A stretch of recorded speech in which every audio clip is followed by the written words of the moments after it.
vamos a asistir a la rebaja de los tipos de interés, porque es verdad que la política monetaria ha sido la gran protagonista de la economía y de los mercados financieros en los 2 últimos años, con un proceso de subidas de tipos de interés que ha sido inédito en cuantía y sobre todo en el poco tiempo en el que se han producido. Y es la primera vez en la historia que asistimos a una subida de tipos tan alta. Y fue con la intención por parte de los bancos centrales de reconducir una tasa de inflación que subió mucho más de lo que en principio se podía haber estimado y que fue la confluencia y como ponemos ahí, de factores de oferta y luego también de demanda.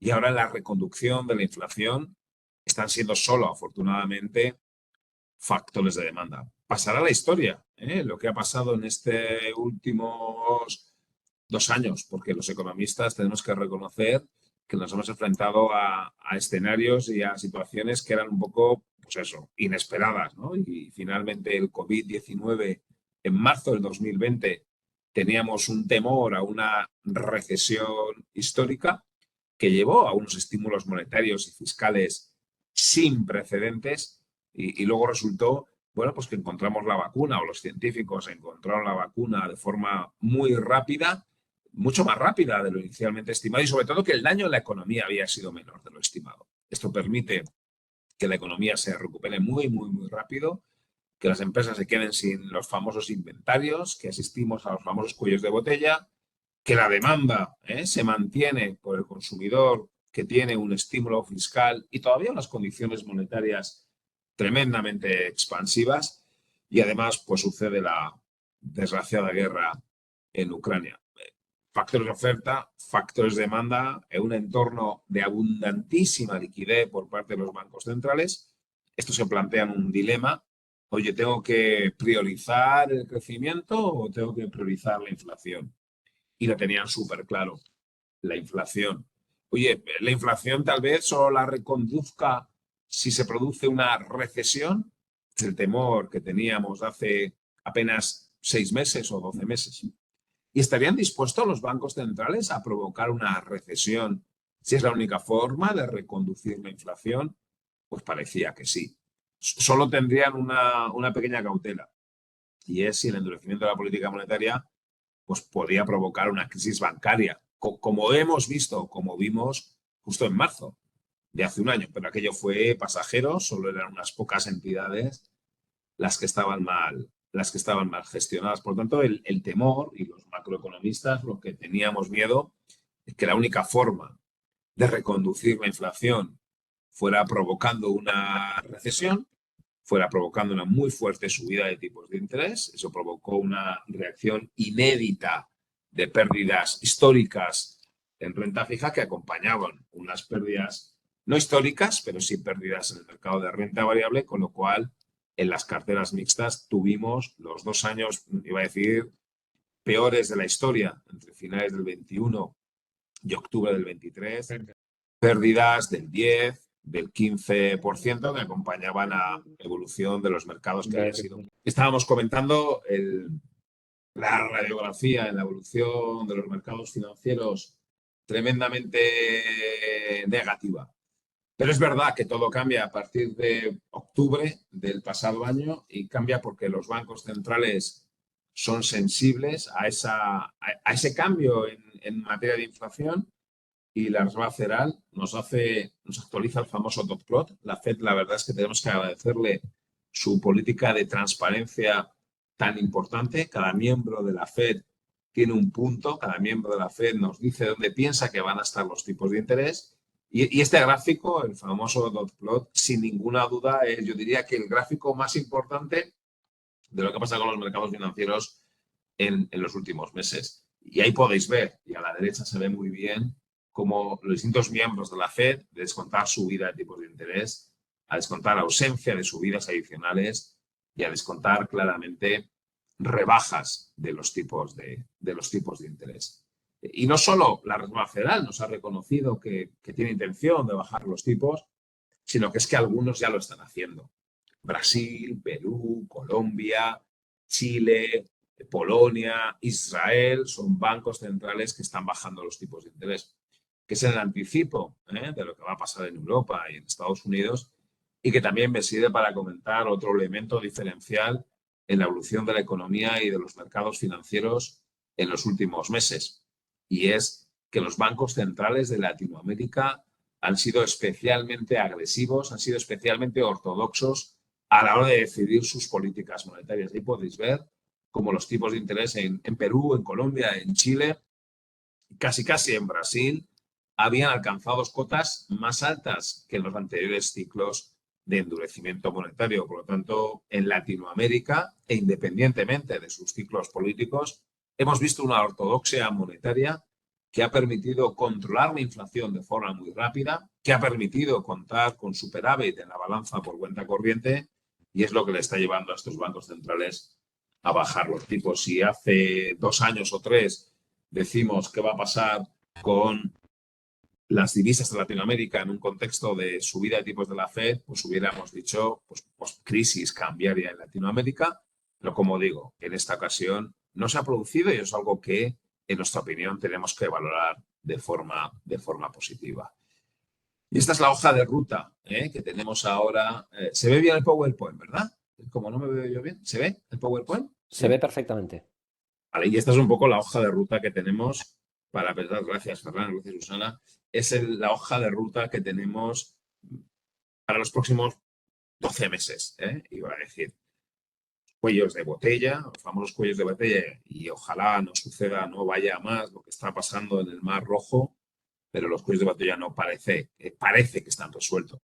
Ya no tenemos las distorsiones que tuvimos hace un par de años. Las materias primas están en niveles más bajos que hace un año. Todas las materias primas prácticamente. De hecho, la moderación de la inflación mucho tiene que ver con el efecto base interanual de la energía, que ya no es positivo, sino que es negativo. Además, el crecimiento económico se mantiene. Ahí va el titular. El mundo no ha entrado en recesión. Y si no ha entrado en recesión, parece difícil que vaya a entrar este año, sobre todo si tenemos las bajadas de tipos de interés. Por lo tanto, aunque el crecimiento económico va a ser más débil este año que el anterior y el 23, y el 24 más débil que el 23 y a su vez más débil que el 22, estamos hablando de un crecimiento económico en un contexto en el que los bancos centrales están retirando liquidez. Ahí podéis ver el tamaño del balance del Banco Central y de la Fed, y es verdad que se está reduciendo el tamaño del balance y se está reduciendo de forma más o menos importante. Por lo tanto, los factores distorsionadores y negativos que podíamos tener hace unos cuantos meses han disipado y hoy tenemos visibilidad macroeconómica.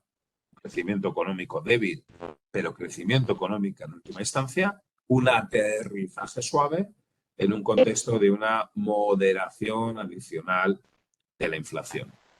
¿Qué van a hacer los bancos centrales ante un escenario de crecimiento del PIB del 2%, que no es alto, y una inflación del 3%, que es verdad que no está en línea, que está algo por encima del objetivo que tienen del 2%, pero que está por debajo de los niveles de hace un año? Bueno, pues podemos discutir, podemos debatir, pero la idea es que van a bajar los tipos de interés. Es decir, de ese higher for longer que nos temíamos hace un año, la necesidad de tener tipos altos durante mucho tiempo para controlar la inflación y tal vez provocar una recesión, a un fine tuning, a un ajuste a la baja, a un recorte de los tipos de interés ante esa confirmación de que la inflación se modera. Ya sé que hay que frotarse los ojos. Seguramente es la primera vez en la historia que los bancos centrales son capaces de reconducir la inflación sin provocar una recesión.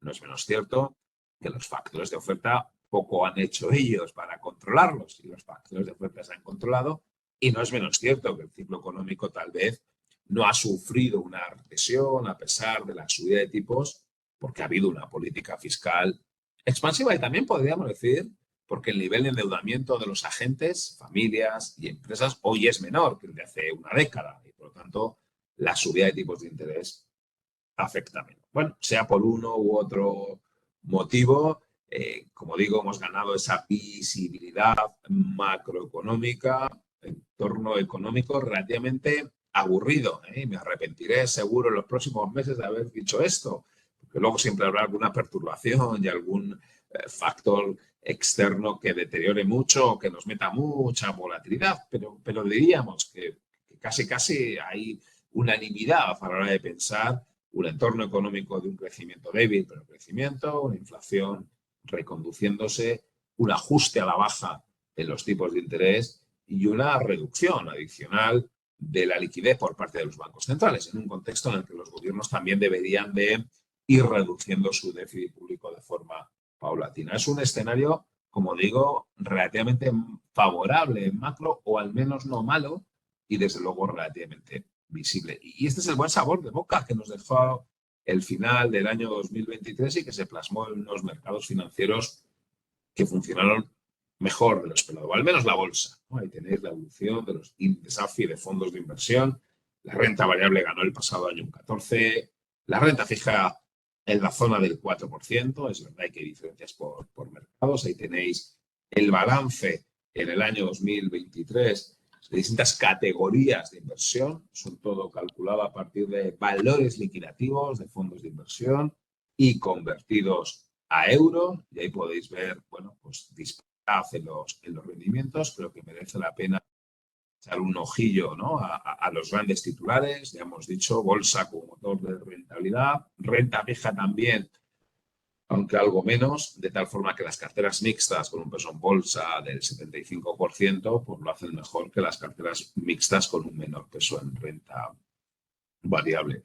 Muy bien la renta fija o bien la renta fija con duración, aunque fue solo el movimiento en los 2 o 3 últimos meses, hasta octubre recordaréis que se perdía dinero en deuda pública. También buen tirón alcista de renta fija con riesgo de crédito, high yield, subordinado, renta fija privada. Muy buen comportamiento relativo de la renta fija emergente en moneda local por ese elemento que hemos comentado antes de, sobre todo, la protección de las divisas latinoamericanas. En bolsa, en general, muy bien, salvo bolsas emergentes, y salvo dentro de las bolsas emergentes, pues evidentemente la bolsa de China. China es uno de las excepciones de ese entorno relativamente favorable. Hay que hablar de China, evidentemente, y China nos preocupa y nos ocupa. Uno de los factores de riesgo este año es la economía china y es su mercado inmobiliario, que atraviesa por una situación complicada de sobrevaloración, de sobreapalancamiento. Otro elemento que nos preocupa de China es la intervención que hace en el mercado bursátil, no sé si tanto de forma directa, pero sí de forma indirecta, condicionando el beneficio de las principales compañías cotizadas, y eso te puede gustar más o menos, pero además si tienes un criterio ESG en tus carteras, pues se incumple la G, y eso está provocando salida importante de inversores del mercado bursátil chino. Y evidentemente también está esa tensión geopolítica, geoestratégica con Taiwán y Estados Unidos, y geotecnológica con el propio Estados Unidos, ¿no? En este escenario claro, más o menos, o visible, que hemos ganado mucha visibilidad en el entorno macro que decía al principio, de las economías desarrolladas, bueno, tenemos que contrastarlo con algo que no es así en la economía china. Y sí me gustaría poner sobre la mesa las dudas macro que genera, las dudas del buen gobierno corporativo que genera China y las dudas geoestratégicas. Independientemente de que la economía china el pasado año creciera el 5,3% y este año pueda crecer entre el 4 y 4,5%. La pregunta típica es, oye, ¿aprovechamos y compramos bolsa china que tiene un PER 9?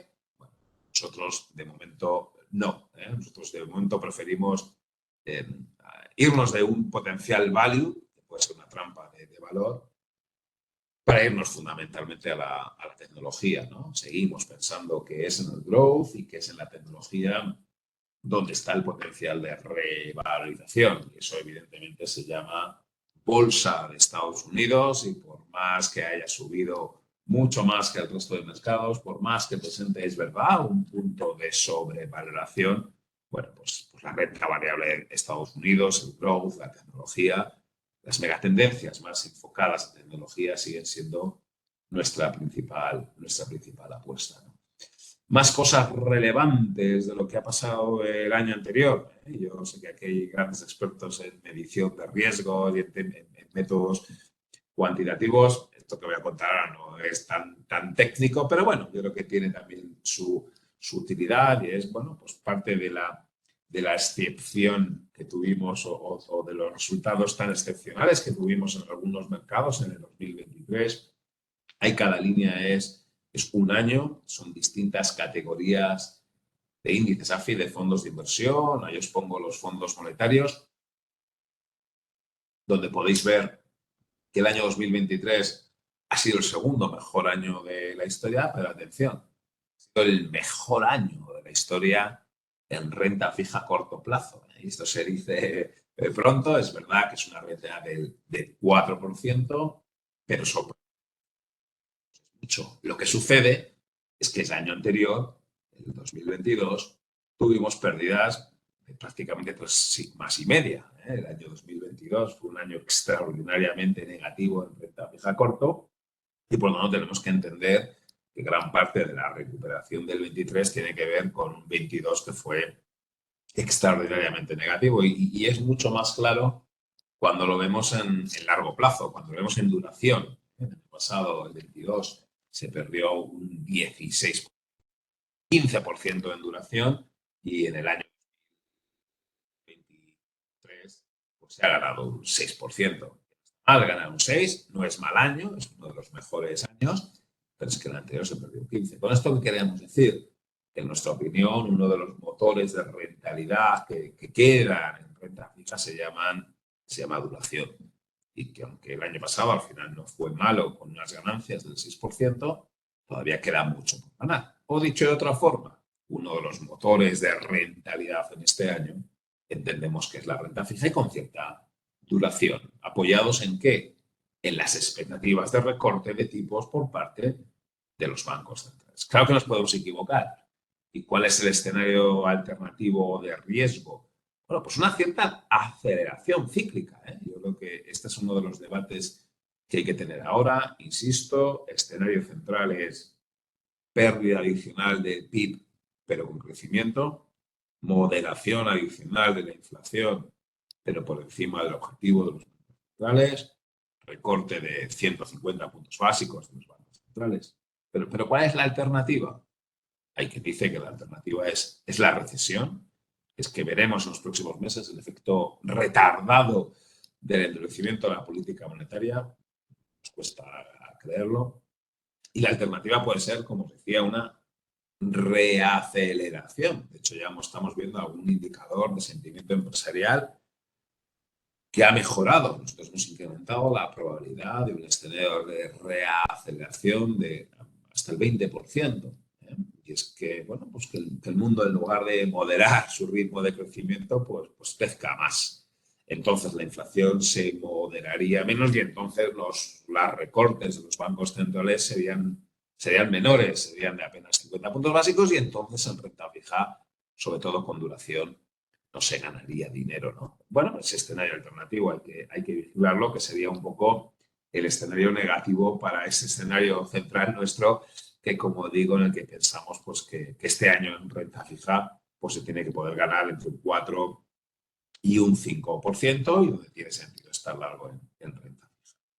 Bueno, los movimientos que hemos visto en renta variable, hablamos mucho de volatilidad y demás, pero tenemos que ser sinceros y señalar que en renta variable no estamos teniendo un entorno de volatilidad elevado. No lo fue el 22. Ya sé que pérdidas del 15% en el 22 son más grandes incluso que las que tuvimos en renta fija, pues un movimiento de una sigma.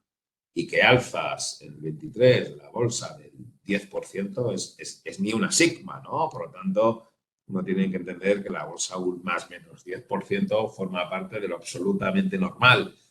Los sigmas son movimientos de más 25, eso ya, o más 30, es otra cosa, pero realmente los movimientos de los últimos años están siendo intensos. Tal vez lo que sorprendió fue la pérdida del 22, no tanto, insisto, la magnitud, sino que coexistió con pérdidas inéditas en renta fija y no funcionó el efecto diversificación. Pero tal, en renta hemos tenido un entorno relativamente favorable. Bueno, ahí tenéis carteras mixtas, pero bueno, pues evidentemente ha sido un año bueno, sobre todo en las...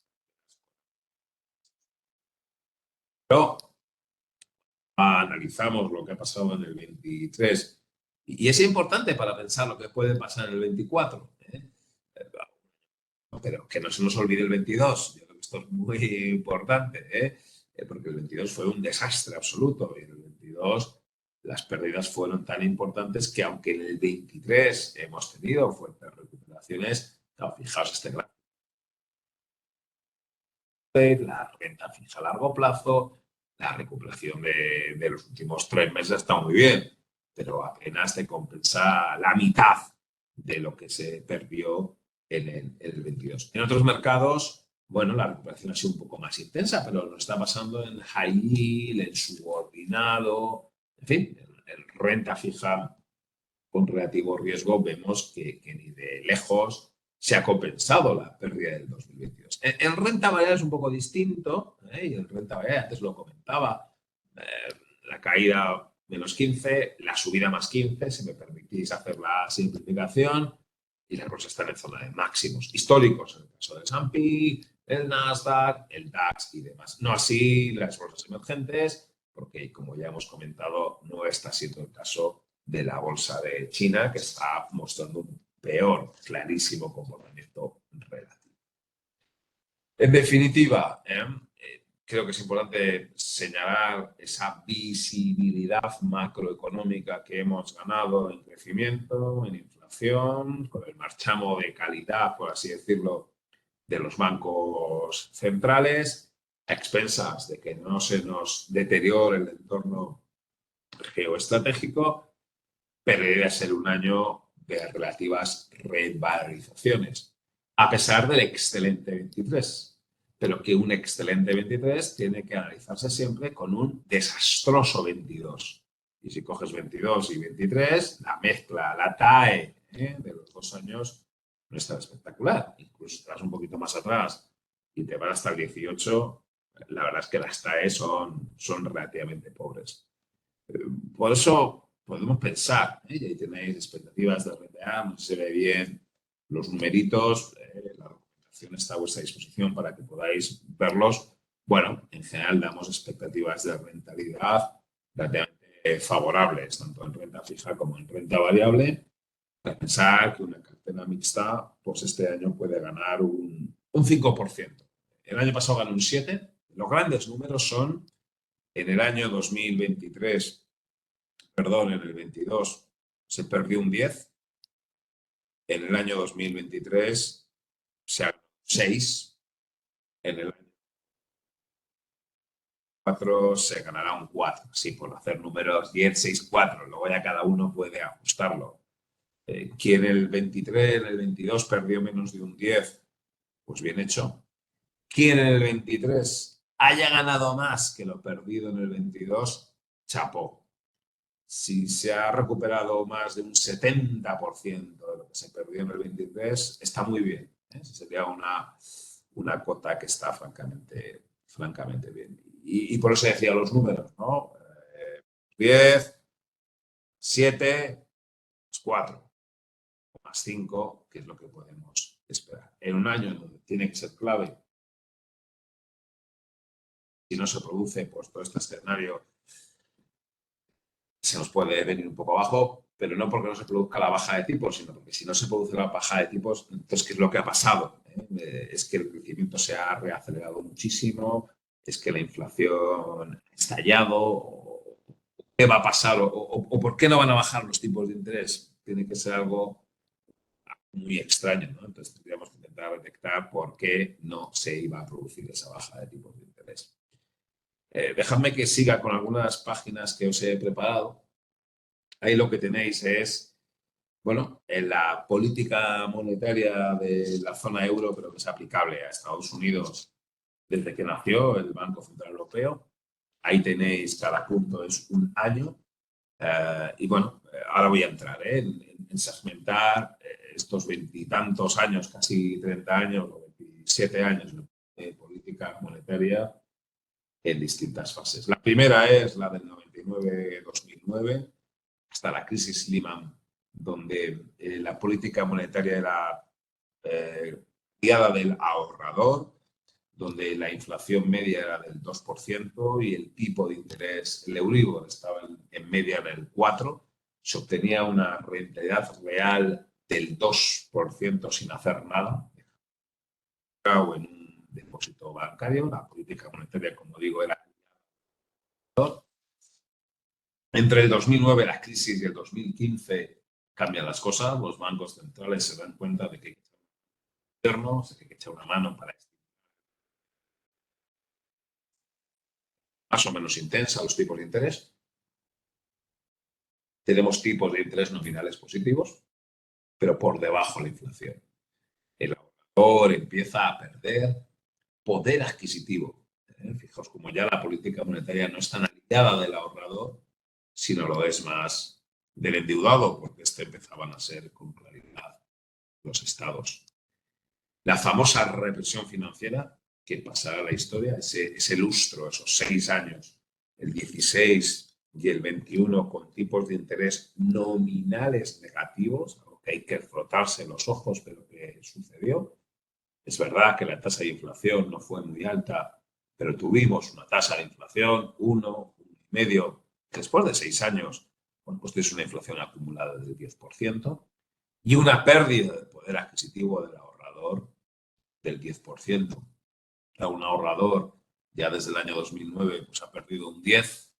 En el año 2016, 2021 pierde otro 10% de poder adquisitivo, hablo, y ya llega el del 22%, la inflación se dispara al 8,5%, todavía no le remunera, una pérdida de poder adquisitivo del 7%, ya llegamos a acumular 30%. En el 23 algo se ha corregido, los tipos algo han subido, la inflación algo se ha moderado, pero, como digo, en el 5 los tipos fueron del 4, has perdido otro punto de poder. ¿Y qué se puede esperar para el 24 y el 25? Y este gráfico es el mismo que el que ponía aquí, ¿vale? Es exactamente el mismo. La evolución de los puntos. Bueno, ¿qué se puede esperar para el 24 y para el 25? Tipos más bajos, ya. Inflación más baja, también ya. Es verdad que la inflación va a moderar más que los tipos de interés y que, por lo tanto, un ahorrador va a tener tipos de interés reales positivos. Primera vez desde el año 2008, han pasado 17 años, un ahorrador tenga tipo de interés real positivo, gracias a una inflación 3%, 2,5%, y unos tipos de interés 3,5% aproximadamente. Y para el 25 lo que tenemos es una rebaja de las dos variables. De nuevo, un poquito más baja la inflación y de nuevo un poquito más baja el tipo de interés. Por tanto, un ahorrador, lo que podría decir es, bueno, ya está. He perdido un 30% de poder adquisitivo en los últimos 15 años, pero ya está. Pues me quedo ahí, no me complico la vida, puedo hacer un depósito, una letra, que va a pagarme más o menos en línea con la inflación. Y es verdad. Y ahora entramos en las matizaciones, son los problemas. La inflación del 2, 2,5, pues dicen los modelos económicos, lo dicen los bancos centrales, pero también lo dicen los mercados financieros. Si uno atiende las expectativas de inflación, la inflación cotizada, que es una información útil para ver lo que descuenta el mercado y demás, bueno, ahí tenéis spike de expectativa de inflación que tuvimos en el 22 al hilo de los problemas de oferta que ya hemos comentado, pues ahora mismo las expectativas de inflación convergen en la zona del 2, 2,5. ¿Vale? Por tanto, esto de que la inflación en el próximo lustro o década va a ser del 2, no es algo solo de los bancos centrales o de los economistas, sino que es algo que es al final la gran pregunta que se hace un inversor o un ahorrador. ¿Pero qué inflación? Después de tener una inflación acumulada del 15% en los últimos 2 años, después de haber acumulado una inflación del 30% en los últimos 15 años, ¿qué me espera en los próximos 5 o 10 años? Como digo, una inflación del 2%. Ese es uno de los titulares mucha visibilidad en materia macro, he insistido mucho en esta idea y entre las variables, pues en materia de inflación. ¿Qué puede pasar? Que haya que piense que no va a ser un 2. ¿No? Yo creo que por la desglobalización, por la descarbonización, por distintos motivos, la inflación va a ser más alta.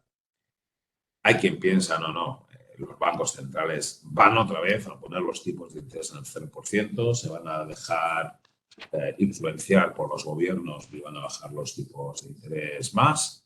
O para aquel que diga, vale, te creo, 2 de inflación, tipos al 2, 2,5, rentabilidad real del 0 o del 0,5, pero no me vale. Es una rentabilidad real pequeña. Yo intento recuperar mucho más rápido el poder adquisitivo que he perdido. Bueno, ahí ponemos lo que son las expectativas o mejor dicho, las expectativas que se ha conseguido una cartera mixta 50%. Es verdad, y se producen fenómenos curiosos, ¿no? La mayoría de los puntos son rentabilidades claramente por encima de la inflación. Estamos hablando que la probabilidad de ganar dinero es un 72%, un 72% de los años se gana dinero asumiendo riesgo, pero claro, un 28% se pierde. Y los años que se pierde, que se ve bien, se pierde más que lo que se gana. Y además tenemos unos cuantos cisnes negros que deben ser uno cada 20 o 25 años, un bar. Pero sin embargo ha habido más. Es uno de los grandes problemas que ha habido estos últimos años, que hemos tenido muchos episodios muy negativos, el 22, el 8, el 2002, el 2018. Esos son los puntos que en principio tendríamos que evitar. Que haya esos puntos negativos, evidentemente, no nos debe llevar a obviar o a renunciar a tener unas carteras con un riesgo medio, porque es la forma de poder conseguir una rentabilidad que está por encima de la inflación. Por lo tanto, y en conclusión, y por ajustarme el tiempo, y ahora tenemos margen de preguntas, reitero la idea central. Hace 6 meses de que la única forma para pueda provocar una recesión y que los bancos centrales estuvieran dispuestos a provocarla. Afortunadamente, la inflación se ha reconducido porque los factores de oferta se han solucionado y porque la pérdida de dinamismo económico asociada a la subida de tipos de interés ha permitido que los factores de demanda se estén moderando.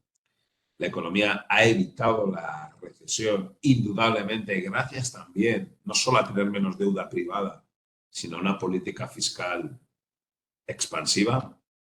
Si se ha evitado la recesión, tiene pinta de que ya no la vamos a sufrir, sobre todo si tenemos en cuenta que los bancos centrales han moderado claramente su discurso y ya creen y ya reconocen que la inflación se modera. Abren la puerta a las bajadas de tipos de interés, 100, 150 puntos básicos, que solo serían menos si se materializase un escenario alternativo que está ganando probabilidades en las últimas semanas de una aceleración cíclica. En este contexto, inflación hacia el 3 este año, hacia el 2 el siguiente, tipos moderándose hacia el 3, hacia el 2%, nos llevan a pensar que un ahorrador puede no complicarse la vida y obtener una cartera defensiva, una rentabilidad en línea con la inflación. Es una pena, porque en un contexto favorable macroeconómico, os recomendamos asumir algo más de riesgo para intentar obtener ese plus de rentabilidad de 2 puntos porcentuales respecto a la inflación. ¿Es posible conseguir una cartera mixta, una rentabilidad del 4, 5%? Sí. Es verdad que el pasado año fue un 7%. Es verdad que en el año 2022 las pérdidas fueron del -10%. Esa ganancia entre el 4 y el 5%, entendemos que tenemos los dos motores, renta variable y renta. Es verdad que los últimos 12 meses ha sido en mayor medida el motor renta variable el que nos ha dado rentabilidad. Y el motor renta variable tiene que ir perdiendo algo de potencial, en cierto modo, porque los ratios de valoración, no había comentado hasta ahora nada, son bastante más exigentes. El PER del MSCI ACWI está en la zona de 18,2 veces, cuando la media histórica es 15,3. Pero bueno, si la renta variable nos da lo que van a crecer los BPAs, que son del orden del 7-8%, pues bienvenido sea. Y la renta fija tiene que ser un motor de rentabilidad al hilo de esas expectativas de reducción de los tipos de interés. Como siempre, hay que hacer un punto de gestión activa, de gestionar la duración, de asunción de más o menos riesgo de crédito. Nosotros nos sigue gustando mucho la renta fija financiera subordinada, los cocos, los híbridos corporativos con tipos de interés del 6 o 7%, que combinado con una gestión activa de la duración y una posición neutral o incluso ligeramente infraponderada en renta respecto al benchmark, pues tiene que ser una combinación para que nos dé, como digo, entre el 4 y el 5. En un escenario donde los factores de riesgo geoestratégicos están ahí, y es obvio que de eso hay que hablar y iremos hablando, y desde el punto de vista macro, la principal preocupación se llama China. Se llama porque más allá de que cae un 5%, su mercado inmobiliario atraviesa dificultades, porque además las autoridades intervienen en el mercado bursátil o el beneficio de las empresas y porque hay dos focos de riesgo geoestratégico. Uno, una tensión con Taiwán y la otra, pues una tensión tecnológica con Estados Unidos, pues que es importante y que hay que vigilar. Y estos son un poco los temas que yo había preparado para la sesión de hoy. Y ahora, pues nada, tenemos tiempo para vuestras preguntas, que seguro que son muy oportunas y permitirán combinar y compactar bien la sesión.